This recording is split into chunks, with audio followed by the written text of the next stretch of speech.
Boa tarde, irmãos. Tudo bem? Mais uma edição do nosso Pão das Três. Hoje é dia 8, né? 8 de julho de 2021, quinta-feira. Um dia bem gostoso, né? Tá um solzinho aí, mas tem um ventinho frio também. E a gente vai ter a oportunidade, mais uma vez, de nos encontrarmos por aqui para o nosso Pão das Três. Aproveita para compartilhar nos grupos aí, na sua própria timeline, o nosso Pão das Três, o nosso encontro, para que mais pessoas, né? Principalmente pessoas que são membros da igreja, né, tenham também a oportunidade de participar, tá bom? Então que Deus possa nos abençoar, guardar os nossos corações e nos dirigir em todas as coisas que vão acontecer aqui hoje. A gente continua estudando o livro de Provérbios, já estamos chegando aí no finalzinho, né, das nossas exposições aí, das nossas conversas a respeito do livro de Provérbios, e hoje nós chegamos já no capítulo 30, né, que são os ditos aí dos filhos, né, as palavras de Agur, né?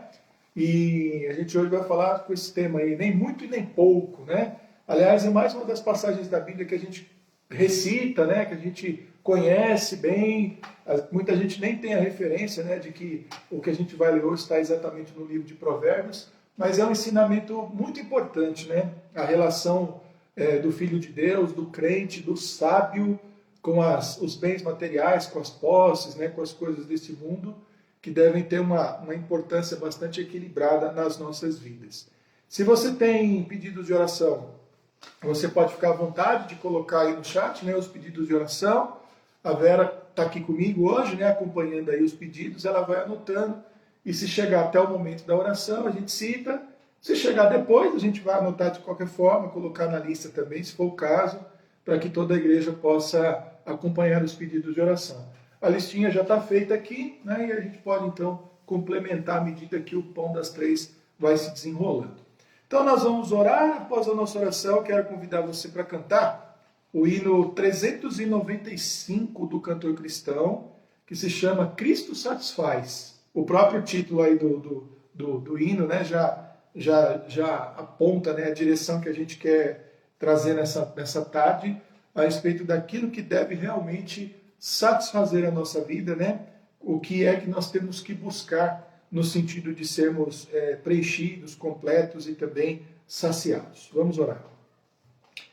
Pai, nós te agradecemos por mais um Pão das Três, te agradecemos por mais um dia que o Senhor nos deu, por mais um dia que o Senhor nos permite cultuar, buscar a tua presença, por mais um dia que o Senhor nos permite também orarmos, buscarmos a tua presença e também lermos a tua palavra. Obrigado pela presença de todos que já estão conosco nesse momento, também pela vida daqueles que nos acompanharão, ó Deus, em outro horário, que nos acompanharão também quando o vídeo for para o YouTube, enfim.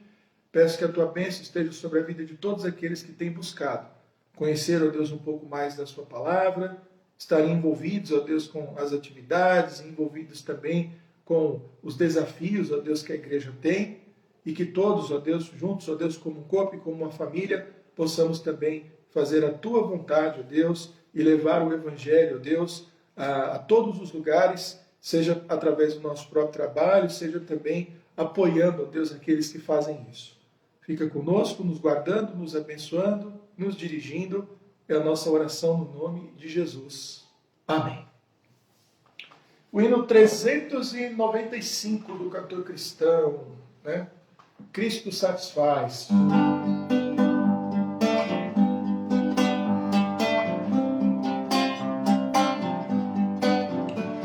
Riquezas não preciso ter, mas sim celeste bem. Em falsa paz ou vão prazer, porquanto crente tem. Eterno gozo no Senhor, por desfrutar o seu amor. Com Cristo estou contente, Ele me satisfaz. Com esse amor do Salvador, agora estou contente.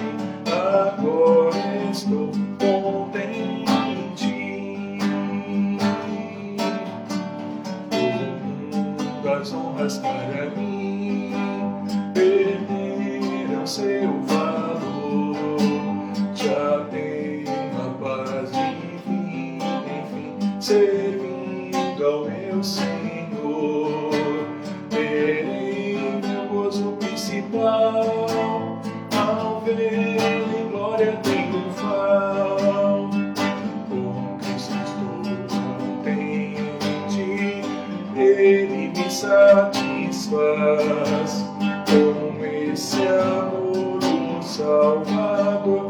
Agora estou contente, agora estou contente,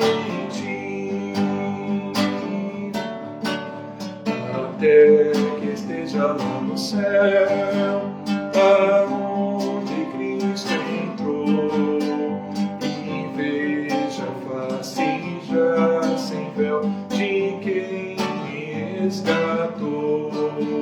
Desejo só que viver de um modo que me dê prazer. Com isso estou contente, Ele me satisfaz.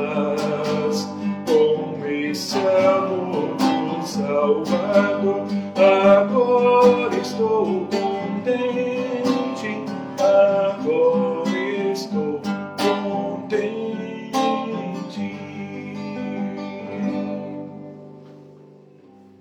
Vamos lá então para a nossa reflexão em Provérbios, capítulo 30. Já estamos no capítulo 30 de Provérbios e nós vamos ler os versículos de 1 a 9, pensando nesse tema, né? Nem muito e nem pouco.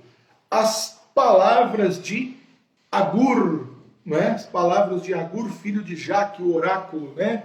Ou o profeta, ou a profecia, né? Que é um dos sinônimos também aí para a palavra oráculo, que a gente não usa muito, né? No português tem uma conotação às vezes um pouquinho diferente, a gente acaba nem usando, né? Dificilmente alguém vai ouvir a palavra oráculo e entender que nós estamos falando da profecia ou até do profeta, né? Então a gente usa pouco essa palavra aí, para não corrermos riscos aí de má interpretação. Mas vamos dar uma olhada então aí nos versículos de 1 a 9, né? E pensando nessa ideia de nem muito nem pouco. Hoje a gente vai fazer como eu costumo fazer aqui também, né? Algumas vezes a gente faz assim, né? De uma forma um pouquinho mais lenta, talvez até um pouquinho mais metódica, talvez. E versículo por versículo, frase por frase, trecho por trecho, tentando entender o que o Agur está fazendo. A gente já percebeu que o livro de Provérbios, ele é um livro que tem diversas mãos, né? Diversos autores no livro de Provérbios.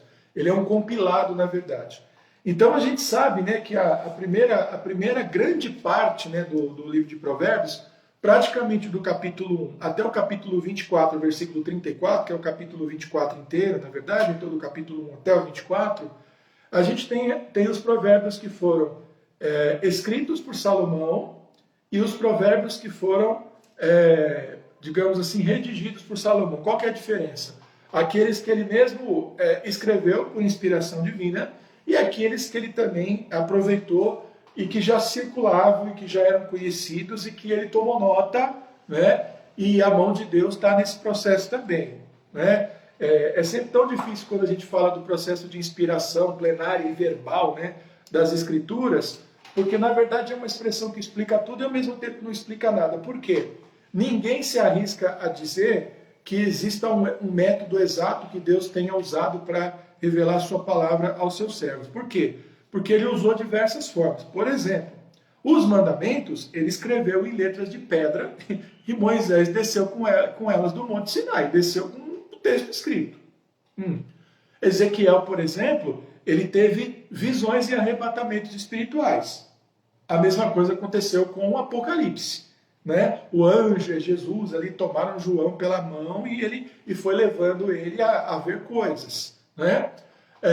Davi, por exemplo, escreveu vários salmos partindo das suas próprias experiências, né? Daquilo que ele viveu e Deus ali conduzindo ali as suas palavras para que ele refletisse a vontade de Deus ali nos seus salmos. Né? E tem várias outras. Né? Paulo, por exemplo, ele escreveu cartas para igrejas. Né? Então é muito difícil dizer assim, Deus sempre usou esta forma. O que a gente afirma é que Deus revelou, né, Deus inspirou, né, soprou, né, a expressão, as palavras de uma forma misteriosa ou de uma forma muito complexa e muito extensa, cada palavra das Escrituras de forma verbal, ou seja, de forma que elas viraram um texto, que é isso que a gente lê. Então a gente sabe que o que a gente tem nas mãos é exatamente aquilo que Deus queria que a gente soubesse. Então, Até o capítulo 24 a gente tem então o Provérbio de Salomão. No capítulo 25, né, são ainda provérbios de Salomão, mas que foram agrupados, foram aglutinados, né, foram organizados por alguns homens que viveram no tempo do rei Ezequias. Ezequias viveu aí em torno de 240, 250 anos depois de Salomão. Então Salomão, quando morreu, ainda tinha deixado coisas escritas ali, organizadas no templo, guardadas em algum lugar, e vamos dizer assim, né, os homens de Ezequias acharam e, opa, vamos juntar aqui com aquele livro lá que o Salomão já deixou.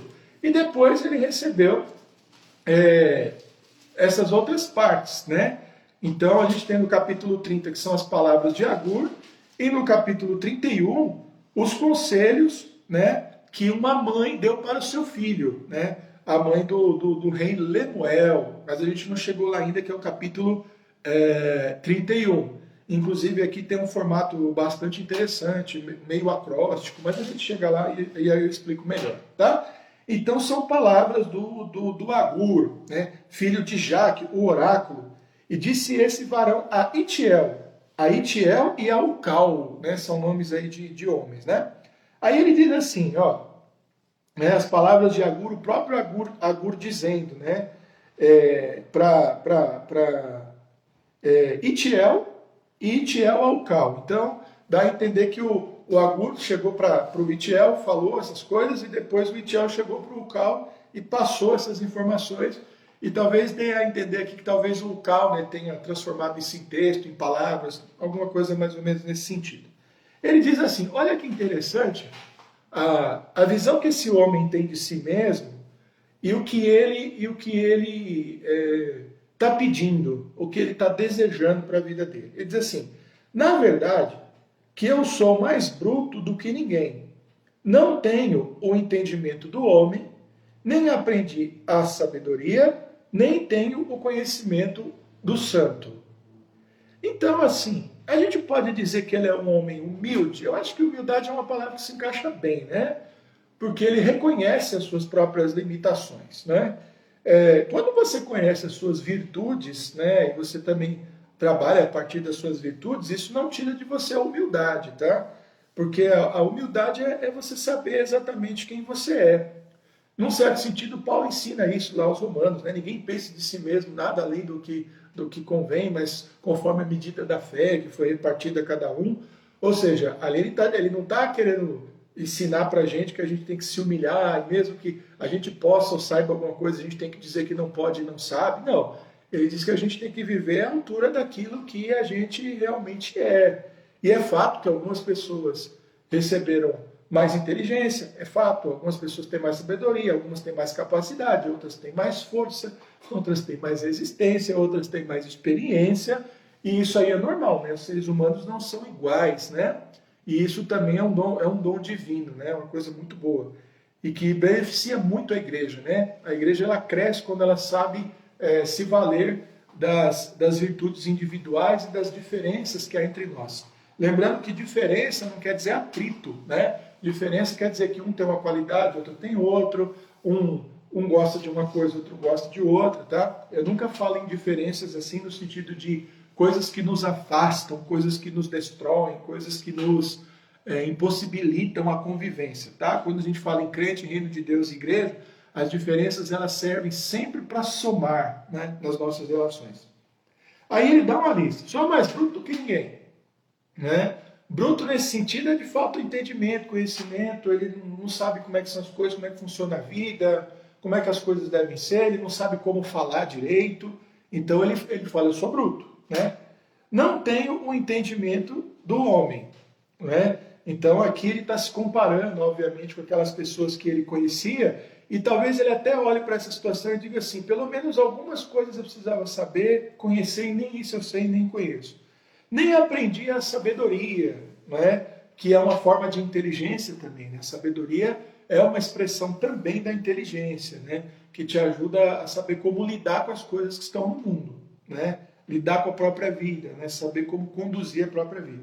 E nem tenho o conhecimento do santo, né? Nesse sentido aqui, né? Até um uma ideia assim, eu não conheço a Deus, eu não conheço as coisas de Deus, eu não sei a respeito de nada. Só que, curiosamente, esse homem, sabendo das suas limitações, ele não fica preso a elas. Ele começa a olhar para ele mesmo e dizer assim, eu não entendo isso, eu não entendo aquilo.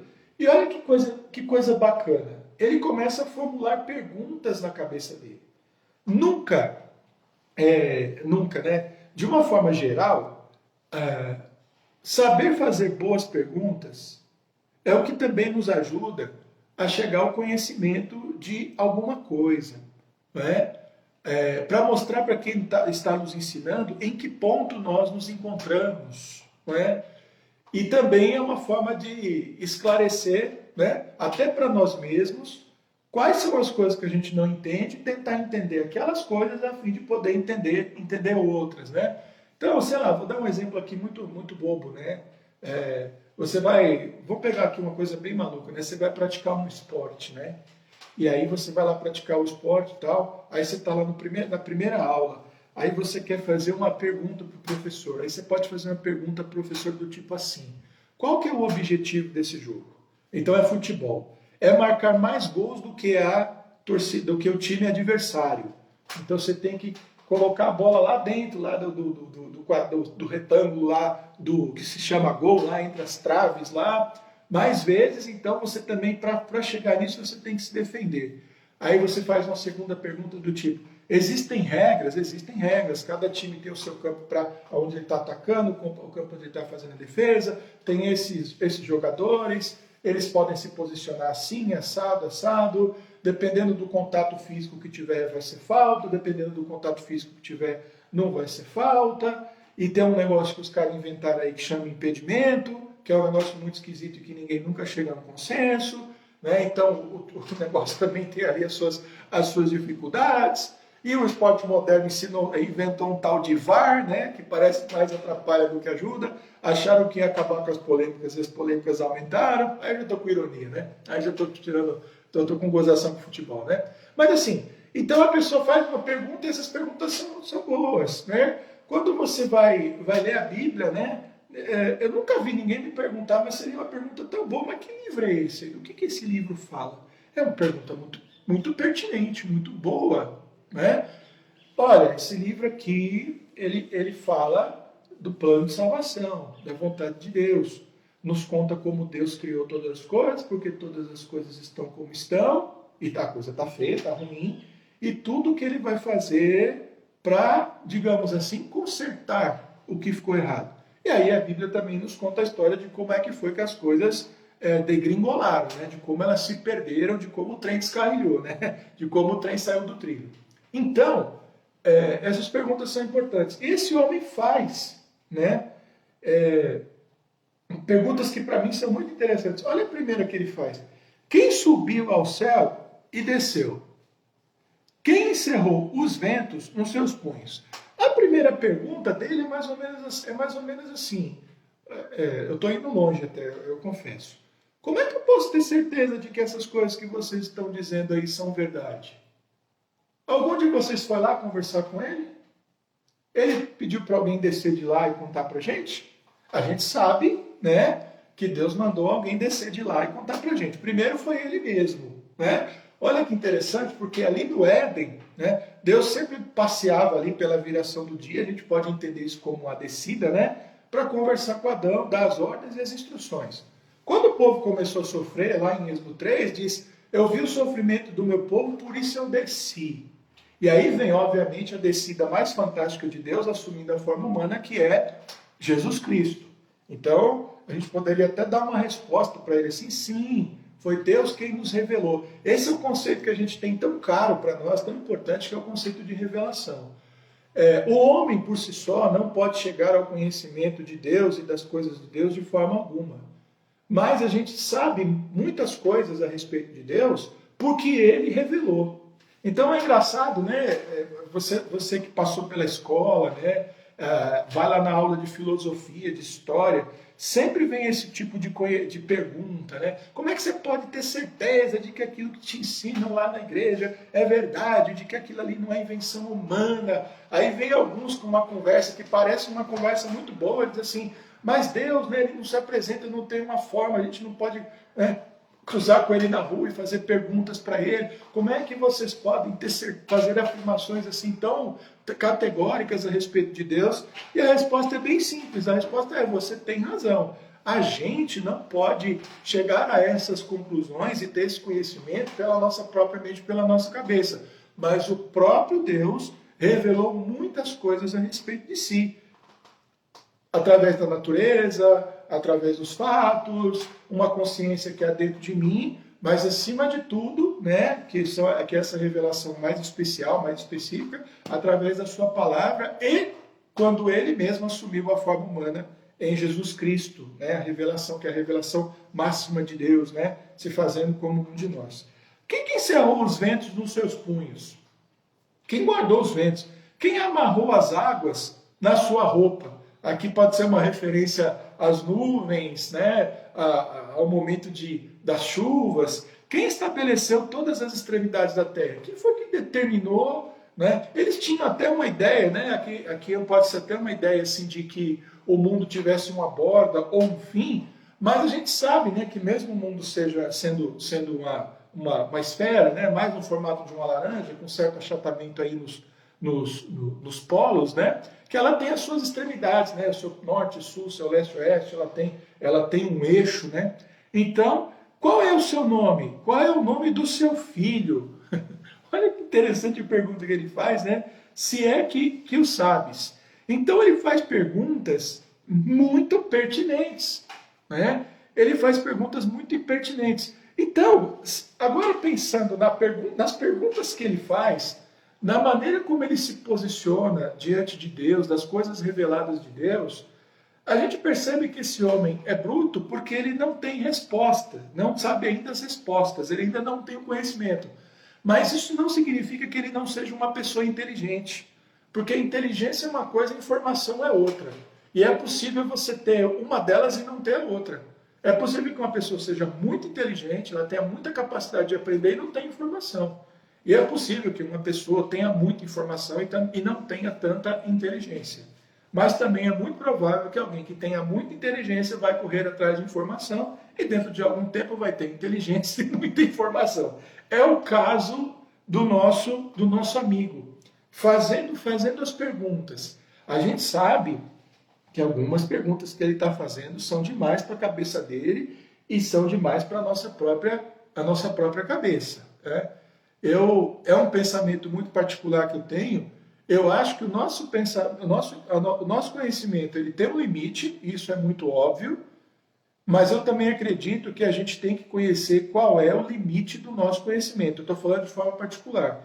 Eu acho que tem certas coisas que a gente não pode mexer, né? Tem certas coisas que a gente não pode querer avançar sobre elas porque elas estão além do nosso entendimento. E cada um deve conhecer o seu próprio limite, né? A arrogância do homem contemporâneo, né, do homem moderno, né, é de que não pode haver limites para ele tem que avançar sobre tudo, e a gente sabe o quanto essa falta de limites do homem contemporâneo é muito perigosa. Mas esse homem está ali, com a sua humildade, com a sua tranquilidade, com a sua inteligência desinformada, buscando informações, procurando conhecer.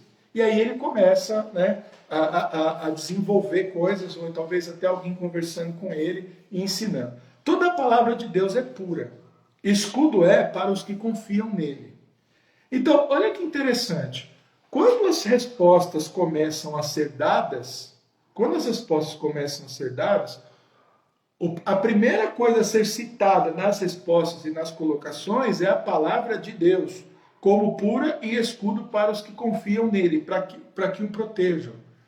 Então, além de fazer as perguntas certas, ele também nos ensina que a gente tem uma fonte muito segura para buscar as informações, para entender como é que é a vida, como é que as coisas são. E é a própria palavra de Deus. Aí ele diz: nada acrescentes às suas palavras para que não te repreendas e sejas achado mentiroso. Lembra que eu falei dos limites quando eu estava comentando aqui o versículo 4? No versículo 6 ele deixa isso de uma forma muito clara. Não vá além daquilo que está escrito. Não vá além daquilo que Deus decidiu que você poderia saber.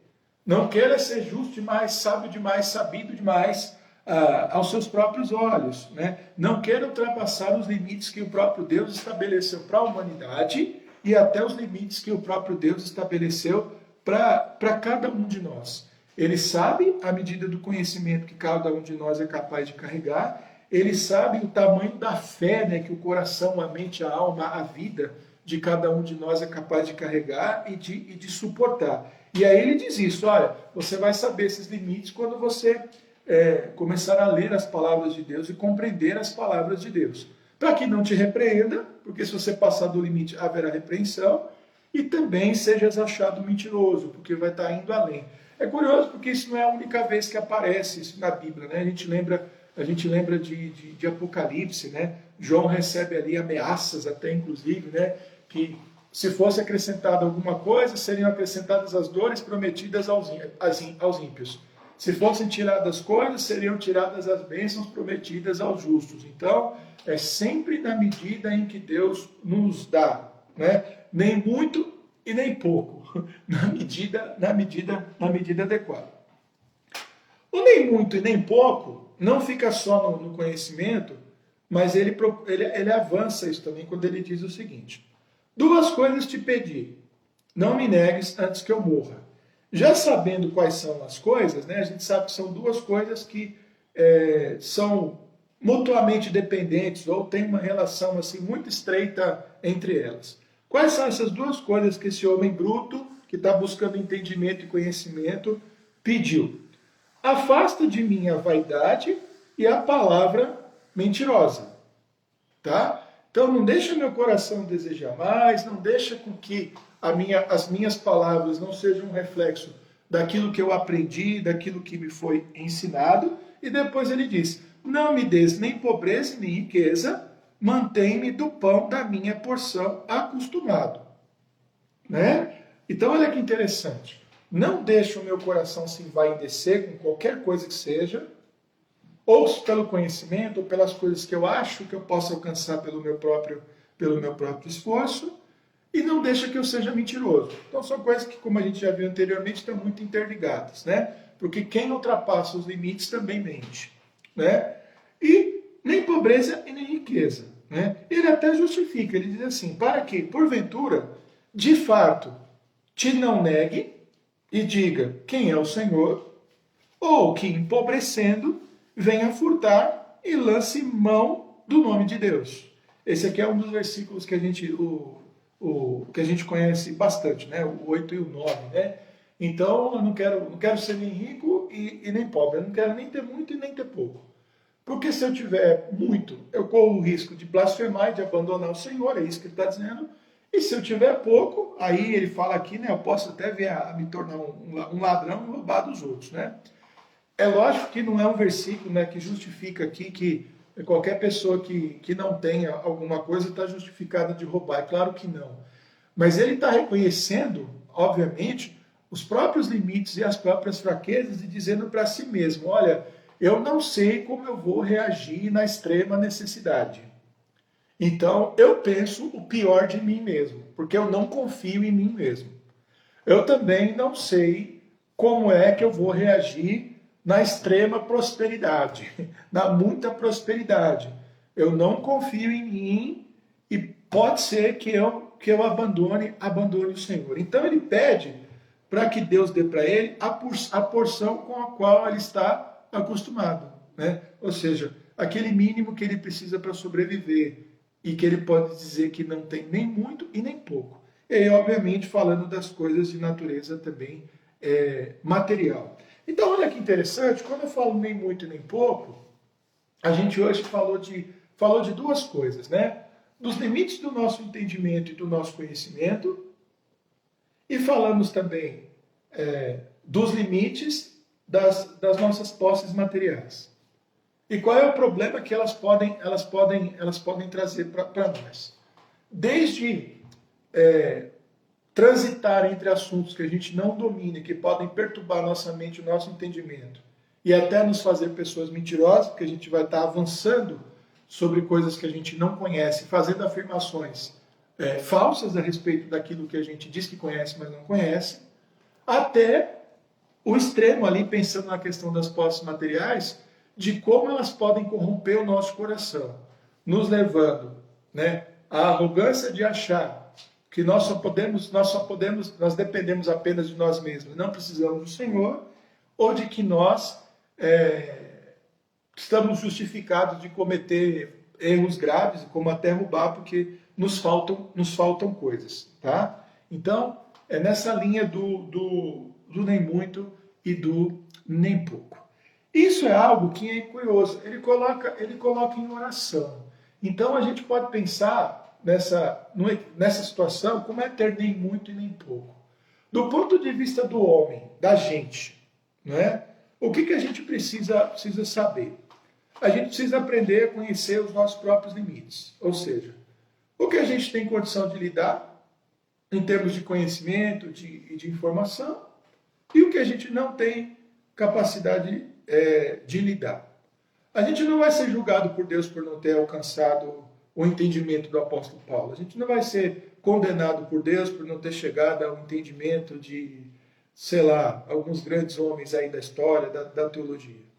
A gente vai ser julgado por ter lidado muito bem com aquilo que nos foi dado, por ter multiplicado, por ter cuidado, por ter zelado, por ter produzido a partir daquilo que nos foi dado. E como nas parábolas, né, a gente aprende, um recebe outro recebe 2, o outro recebe 5, e cada um vai ser cobrado de acordo com a carga, né, com os talentos, né, em termos de dinheiro, de valores, né, que ali, talento ali não é a capacidade no texto, talento é a moeda, né, é o valor em dinheiro ali no primeiro século. O que a gente fez com aquilo? Você pode ver que quando o dono, né, das posses volta para prestar conta, e ali é o próprio Jesus voltando para pedir conta para os crentes da sua igreja, ele cobra do que tinha 5 que ele tenha feito mais alguma coisa. Eu até acredito que se ele tivesse voltado de 5, tivesse feito 6 ou 7, não 10, ele chamaria ele de servo bom e fiel, porque afinal de contas ele trabalhou. Da mesma forma o de 2, né? Fez do 2 virar 4, ou do 3 virar 6. Poderia do 2 virar 3, do 3 virar 4, virar 5. Teria feito alguma coisa. O problema é que o que teve 1 não trabalhou, né? Ele não soube valorizar aquilo que Deus deu para ele. Então, olha só. Por menos que a gente pense que Deus pode ter dado para a gente, alguma coisa Ele deu para todos nós. Ele nos deu voz, nos colocou numa família, nos deu um lugar para morar, nos deu uma igreja para servir, derramou sobre nós, foram 20 dons, 30 dons? Não, foi só um dom ele derramou sobre a vida, e a gente vai ser cobrado por essas habilidades, por essa capacidade, por esses bens que são ora espirituais e também materiais que o Senhor nos deu. E nos deu capacidade para multiplicar, né? É lógico que 2 vezes 5 é 10, e que 10 é muito mais que 4, que é só 2 vezes 2, ou é bem mais do que 1 vezes 2, que é 2, mas ele não está olhando se o de 1 fez 10, ele está olhando o que cada um fez com aquilo que recebeu. Portanto, nem muito e nem pouco, mas a gente tem que trabalhar, a gente tem que cuidar e a gente tem que usar tudo aquilo que o Senhor deu para a gente. Tá? Do ponto de vista do próprio Deus, isso aí a gente pode ter como segurança, que Ele não dá para a gente nada além do que a gente é capaz de carregar. Ele não deixa a gente passar por problemas e dificuldades maiores do que aquelas que a gente pode suportar. Da mesma maneira, Ele não vai descarregar sobre nós exigências, né, de trabalho, ou de conhecimento, ou de entendimento, acima daquelas que Ele já vai nos dar como condições de lidar com elas. Então, a gente sabe que o nosso Deus é plenamente justo, que Ele é perfeito na maneira como Ele lida com pessoas imperfeitas que somos nós, né? Às vezes a gente vê aquelas discussões lá, se Deus escreve certo, né, por linhas tortas. Se a gente admitir que as linhas tortas somos nós, eu tendo a concordar com o ditado, né? Deus escreve certo por linhas tortas, né, considerando que as linhas tortas somos nós. Mas Ele sabe trabalhar, né, por isso Ele é Deus, mesmo com todas as nossas dificuldades e com as nossas limitações, nos levando ao crescimento, ao entendimento, nos levando a um serviço perfeito realmente diante dele e para ele, porque dele são todas as coisas. Portanto, nem muito, nem pouco. Nem muito conhecimento, né? Nem muito entendimento, mas também não pouco. Nem muitos bens e também nem pouco. Mas conforme a medida que ele, de forma justa, distribui a cada um de nós, para que assim a gente cresça, para que a gente produza e para que sejamos plenos na presença de Jesus, tá bom? É isso aí, então, que Deus nos abençoe mais uma vez nesta tarde com o nosso Pão das Três. Chegou aí pedidos aí? Tem pedido de oração? Muito bem.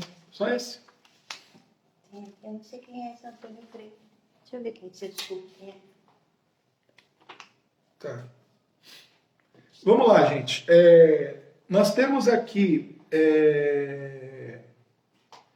alguns pedidos de oração. Deixa eu ler aqui, como a Vera me trouxe, que citou. O Antônio Freire está perguntando aí no grupo se vocês vão abrir a igreja. Vamos. A gente não tem uma data ainda determinada, mas nós já estamos, Antônio, fazendo as movimentações e os preparativos para voltar às nossas atividades presenciais em breve. Então, continue acompanhando aí o Pão das Três, continue acompanhando também os nossos cultos pelo YouTube, que nós estamos nos organizando, tá bom? Precisamos fazer diversas alterações na igreja, porque os cultos vão ser presenciais e continuarão sendo transmitidos pela internet, porque a gente não vai conseguir receber. Eu acredito que você conheça o nosso tempo, sabe que o nosso tempo fica bastante lotado nos cultos, então a gente não vai poder ter aquele grupo de pessoas, vai ser um grupo bem menor, não sei, 80, 90, 100 pessoas, a gente ainda não sabe exatamente, precisamos calcular, tá bom? Então fique atento, tá bom? E a gente está trabalhando para isso, tá? As contaminações entre nós ainda estão fortes, tá? Aproveita aí, né? Os irmãos já devem ter percebido.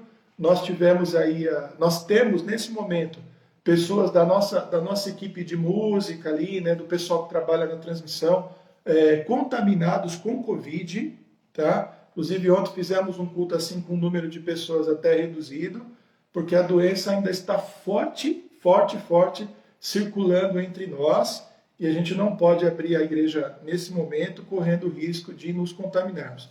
Aí você vai perguntar, talvez assim, mas a pessoa estava doente, com febre. Há pessoas que estiveram conosco e que no dia que estiveram conosco não estavam com sintomas, né? Os sintomas vêm depois, de maneira assim mais grave. Então a gente está lidando aí com uma doença muito melindrosa, tá bom? Então vamos ter um pouquinho de paciência aí, tá? Vamos nos vacinar, nos cuidar. E logo a gente vai abrir a igreja aí com todos os protocolos, tá bom? A gente está zelando bastante porque a coisa tá pesada, tá feia.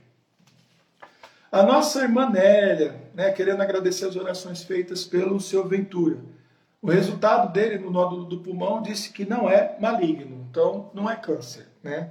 É um nódulo, é um tumor, digamos assim, benigno. Ele terá acompanhamento, pois tem uma doença autoimune que causa esse tipo de coisa, tá? Às vezes a gente diz assim, né, por não ser câncer, né, já é um alívio, né, mas dependendo do tumor, do que né, tem a sua seriedade. Eu entendo isso também, tá? Mas vamos louvar a Deus, né, como diz aqui a Nélia, a nossa irmã Nélia, agradecendo ao Senhor aí por essa notícia boa na vida do seu Ventura. O seu Ventura está na lista? Tá. Está na lista, sim. São muitos, está perto, está aqui, entre a Et e a Juraci está o nome do Ventura. Então nós temos sempre lembrado do nome dele aí, Nélia. Obrigado pela atualização. Nós temos hoje algumas notícias aqui.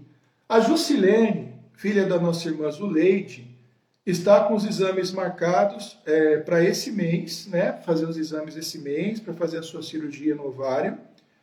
E ao que tudo indica, no mês de agosto ela será operada, vai passar pela cirurgia. Graças a Deus, aí são meses de luta. E aproveito aqui para parabenizar a nossa irmã Zuleide, que está sempre com a gente aí no Pão das Três, está completando mais um ano de vida, tá bom? Então, que Deus te abençoe o irmão José também. E no dia desse, com uma notícia muito boa, né? Sabendo que a Jusilene em breve vai realizar aí a cirurgia tão esperada, tá? A nossa irmã Paula nos deu uma atualizada, né? Eu informei isso ontem no culto da noite, né? Do acidente que a nossa irmã Helena e o seu esposo José sofreram, né? De moto na Raposo. E assim, os médicos detectaram uma perfuração, né? No pulmão do José. Eles vão tratar o pulmão para depois fazer as cirurgias. Ele precisa fazer as cirurgias, mas do jeito que está o pulmão dele nesse momento não é possível, tá? Então vamos orar por isso, tá? Uma situação aí bastante delicada. Começamos a semana aí com notícias a respeito do Raul, né, que já esteve ali nas nossas listas de oração no passado e voltou agora, mas hoje com boas notícias, né? Ele continua internado, mas os problemas mais críticos dos rins e do fígado estão melhorando ali com os tratamentos. Então é uma notícia muito boa, né? O Raul convive aí com algumas fragilidades de saúde que eventualmente colocam ele em situação de internação. Tá? A gente tem uma notícia bastante triste, né? Por uma vida, né? Uma pessoa que nós estávamos orando, que é a vida do Edilson, que é filho, né, do pastor evangelista, né? Que é tio, né, do Samuel, ali da família, ali da Silvia, e ele faleceu no dia de ontem, no dia de hoje, tá? Em função aí da Covid, tá bom?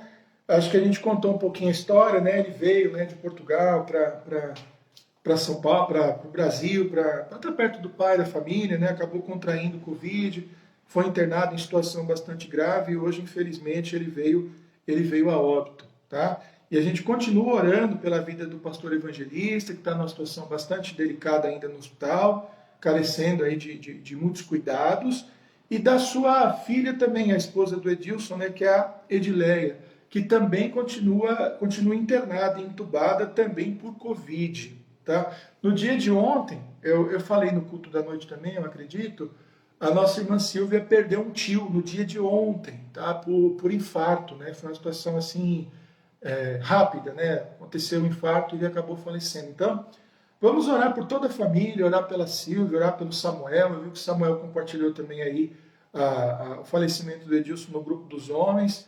A família está de luto, vivendo aí um período muito difícil, com duas perdas aí muito próximas e com pessoas internadas aí em situação bastante grave no hospital. Que Deus tenha misericórdia, viu, dos seus corações, de suas vidas e os abençoe. Nós temos irmãos aqui, né, como eu disse, né, com Covid aqui entre nós, o Danilo, né, a Ana, a Eliúde, o Luciano, todos aí membros da nossa igreja, né, cuidando, né?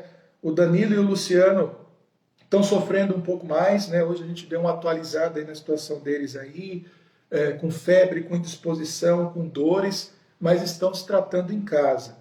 A Ana e a Eliúde estão numa situação um pouquinho melhor. A Ana também sofreu muitos efeitos. A Eliúde, né, por ser da área de saúde, eu sei que ela já estava vacinada, inclusive com a segunda dose. Isso pode explicar bastante o fato dela tá passando aí pela Covid, aí pela doença, de uma forma um pouco mais leve, né? Até ajudando aí, podendo ajudar nos cuidados do Luciano, enfim. Além dela tem a Tatiana, o Walter, a Delma, a Roseli, a Patrícia, o seu esposo Elilton e a filha Lorena e a sogra, que são pessoas que também estão com Covid e tratando, né? Como eu disse aí para o nosso irmão Antônio Freire aí, né? Não é apenas a nossa percepção, mas nós temos de fato aí muitas pessoas ainda doentes entre nós, mas a gente vai avançando devagarinho, cuidando das coisas aí, e logo, logo voltando às atividades presenciais com todas as seguranças, tá? Não estamos tão longe disso ainda, eu espero, realmente espero. Tá? E é isso, né? Nós temos aqui uma série de outros irmãos aqui que têm participado aqui da nossa lista de oração, pelos quais a gente tem orado. Então, entrou algum pedido novo aí? A Silvia Oliveira está dizendo que a Edileia é irmã do Edilson, não é esposa, não. Ah, eu falei esposa? Não sei. Tá. Mas eu sabia que era irmã. Pode ser que eu tenha dito errado. Aí foi um lapso da mente. Mas eu sei que a Edileia é irmã dele, tá bom? E vamos continuar orando pela vida dela também, tá? Se eu conheço bem a Vera, depois que ela pegar o vídeo, ela vai voltar para ver o que eu falei, tá bom? Eu vou tirar essa dúvida também. Mas eu sabia. Mas vamos orar, né? Vamos orar e colocar todos esses pedidos aí nas mãos nas mãos do Senhor. Pai querido, nós te damos graças a Deus e queremos mais uma vez, ó Pai, orar pela vida de pessoas e de famílias, ó Pai, que estão vivendo nesse momento, momentos difíceis, ó Pai, de saúde, de hospitalização, inclusive famílias, ó Deus, passando por esse momento por luto. Primeiro eu quero agradecer ao Senhor pela vida da Jusilene, porque os exames dela, ó Deus, finalmente estão marcados, está próximo, Deus, a cirurgia que ela tanto precisa. Sabemos já, Deus, há bastante tempo da gravidade, ó Pai, dos problemas que ela tem de saúde. E também te agradecemos, porque até aqui o Senhor tem sustentado a sua vida.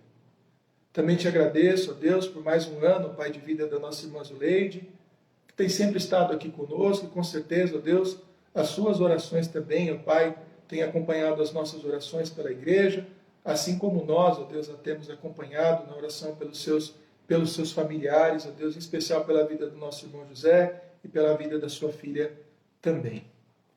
Eu quero também, ó Deus, pedir pela vida do José, o esposo, ó Pai, da nossa irmã Helena. Eles tiveram um grande livramento, ó Pai, da morte, pela gravidade do acidente que sofreram, ó Pai, no domingo. Te agradeço, ó Pai, porque a nossa irmã Helena está em casa, porque, ó Deus, a situação dela não foi tão grave, mas, ó Deus, o seu esposo, ó Deus, o José, carece de cuidados e por isso rogamos, ó Deus, a tua bênção sobre a vida dele. Te agradecemos porque ele está recebendo os cuidados médicos, porque os médicos têm investigado, ó Deus, a sua saúde. Ele precisa de cirurgias, mas agora surgiu esse problema com essa perfuração no seu pulmão e pedimos, ó Deus, pela restauração plena, Pai, do seu pulmão, para que ele possa passar, ó Deus, pelas outras cirurgias. Eu te agradeço pela vida do Raul, que está internado, ó Deus, foi internado com problemas sérios, com problemas no fígado, com problemas nos rins, mas ele tem correspondido e respondido, ó Deus, aos tratamentos que têm sido feitos ali, e os nossos corações se alegram, ó Pai, com a Vera, com o pastor Edson também, que tem passado, Deus, já há algum tempo, por momentos de aflição por causa da saúde do Raul. Cuida dele, ó Pai, ali no hospital, abençoe a vida dos médicos, da equipe que está cuidando dele, e que ele mais uma vez possa voltar, ó Deus, em tranquilidade e em paz para casa. Hoje também, ó Deus, nos entristecemos, ó Deus, e lamentamos, ó Deus, pela morte do Edilson, pelas circunstâncias, ó Pai, da sua morte, vindo para o Brasil para cuidar da sua família, acabou infectado, ó Deus, com essa doença tão grave e infelizmente não resistiu, ó Deus, a todos os problemas que a Covid, ó Deus, ocasiona. Eu peço a tua misericórdia sobre a vida da sua esposa, dos seus filhinhos, que devem ter, ó Deus, hoje devem estar vivendo, ó Deus, um dia muito triste. Peço pelos demais familiares, como Samuel, ó Deus, como a Silvia, que também, sendo parentes, sendo pessoas tão próximas, ó Deus, amando tanto, ó Deus, os seus familiares, estão vivendo também, ó Deus, um dia de muita tristeza, ó Deus, em seus corações.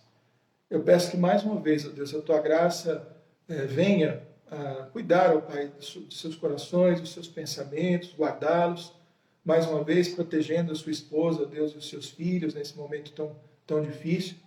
E peço pela vida da Edileia também, que continua hospitalizada, entubada, pelo pastor evangelista também, ó Pai, que continua numa situação grave, mas, ó Deus, sabemos que ainda há esperança, ó Deus, tanto para o pastor evangelista quanto para a Edileia também, e peço, ó Deus, que o Senhor os guarde, que o Senhor os abençoe. Obrigado também, ó Deus, por esse pedido, ó Deus, que a nossa irmã Nélia nos tem trazido, essa notícia tão boa, ó Pai, de saber, ó Pai, que não é um câncer, é um tumor, ó Deus, benigno. Sabemos que ele pode também trazer dificuldades para a vida dele, mas pedimos que a tua misericórdia também, ó Deus, o alcance, que ele possa receber ali os tratamentos, ó Deus, que os tratamentos possam ser adequados, ó Deus, e que a saúde, ó Deus, volte plenamente a este corpo. Queremos também, ó Pai, mais uma vez, orar pelo retorno, ó Pai, das nossas atividades, que todos estamos, ó Deus, com saudades dos nossos encontros. Sabemos que os nossos encontros presenciais também nos possibilitarão, ó Deus, o retorno de coisas espirituais tão importantes como a ceia, como os batismos e tantas outras coisas, ó Deus, mas pedimos que o Senhor nos continue nos dando a sabedoria e a paciência necessária e também cuidando, ó Pai, de todos os irmãos da nossa igreja, para que, ó Deus, as contaminações entre nós também se encerrem, para que todos sejam curados, para que todos se cuidem, para que todos também se vacinem. Por isso eu te agradeço, ó Deus, e coloco nas tuas mãos mais uma vez a vida do Danilo, da Ana, da Eliude e do Luciano, que nesse momento, ó Deus, se encontram doentes. O Luciano, ó Deus, e o Danilo sofrendo um pouco mais com a febre, com as dores, com o desânimo, enfim.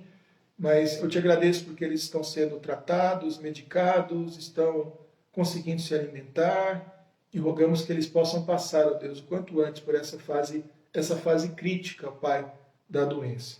Te agradeço também, ó Deus, pelos livramentos que o Senhor nos tem dado, que o Senhor continue cuidando, ó Pai, da vida de cada um de nós e também te peço, ó Deus, que o Senhor ajude, ó Deus, as nossas vidas, os nossos corações, a sempre aceitarem e também compreenderem, dentro dos nossos limites, a tua vontade. O Senhor é o Deus Criador dos céus e da terra, o Senhor é quem dá a vida, o Senhor é quem atira também, o Senhor é quem sabe exatamente quais são os limites, ó Pai, de cada um de nós, o que cada um de nós, de fato, suporta, e nós, ó Deus, reconhecemos humildemente que dependemos apenas do Senhor e que a tua vontade, ó Deus, é boa, perfeita e agradável, e queremos a cada dia aprender a nos alegrarmos, ó Deus, na tua vontade. Muito obrigado, ó Deus, muito obrigado por ouvir as nossas orações, atender os nossos pedidos, consolar os nossos corações, corrigir, ó Deus, os nossos caminhos. É a nossa oração no nome de Jesus. Amém. Amém? É isso aí. Então, irmãos, nós estamos chegando aí ao final, né, do nosso Pão das Três de hoje, sempre pedindo aos irmãos aí para se manterem firmes, né, participando aí das nossas transmissões ao vivo, orando pelos pedidos, né, que nós temos também, né. Essa lista, né, que eu tenho aqui não é novidade, não é segredo para ninguém da igreja, elas circulam aí nos grupos. Se de repente alguém quiser receber a lista aí em particular, a gente manda também para você orar, para você manter-se informado. E o que a gente sempre pede também, tá? É que você que fez os pedidos de oração, coloca os pedidos, nos mantenha atualizados, né? A gente tem tido esse cuidado de também ligar, não custa nada, é sempre bom, é trabalho nosso também, faz parte do nosso ministério, do nosso trabalho, né? Daquilo que Deus nos deu como responsabilidade, de também ir atrás, né? De conhecer, mas os irmãos também lembrando, vão nos atualizando, tá? De tudo que está acontecendo e a gente se mantém firme orando. Hoje é quinta-feira, amanhã é sexta, amanhã tem Pão das Três, novamente com o nosso pastor Márcio Sarraf. Deus os abençoe então, fiquem em paz e até mais.